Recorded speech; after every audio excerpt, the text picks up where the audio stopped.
दिया। माँ लड़के को बचाने के लिए जल्दी से दौड़ी आई, लेकिन जैसे ही उसने इस मौत की सफेद रेखा को पार किया, उसे गोली मार दी गई। इसके बाद उस केवल 5 साल के बच्चे को भी ऊपर के गार्ड ने बेरहमी से गोली मार दी।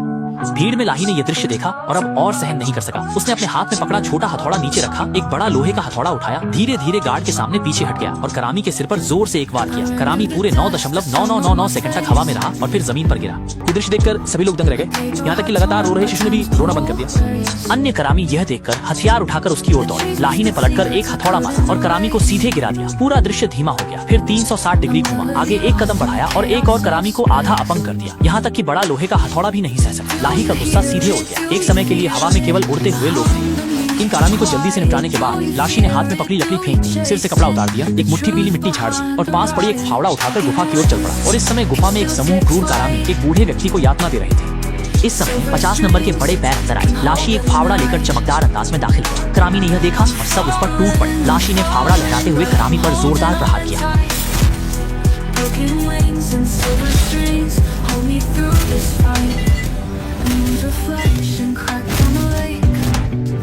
सभी कारलामी को खत्म करने के बाद लाशी लोहे की जंजीर से बंधे कारलामी को घसीटते हुए अंधेरी गुफा से बाहर लाया। जैसे मरे हुए कुत्ते को फेंकता हो, उसे चौराहे पर फेंक दिया। सोने की खदान के गुलाम खड़े हो गए। अत्याचार सहने वाले गुलामों ने पहली बार फावड़ा बजाया। सभी गुलामों ने उसका अनुसरण किया, अपने हाथों में हथियार लगाए और उनके दिलों में लंबे समय से दबा गुस्सा तुरंत भड़क उठा।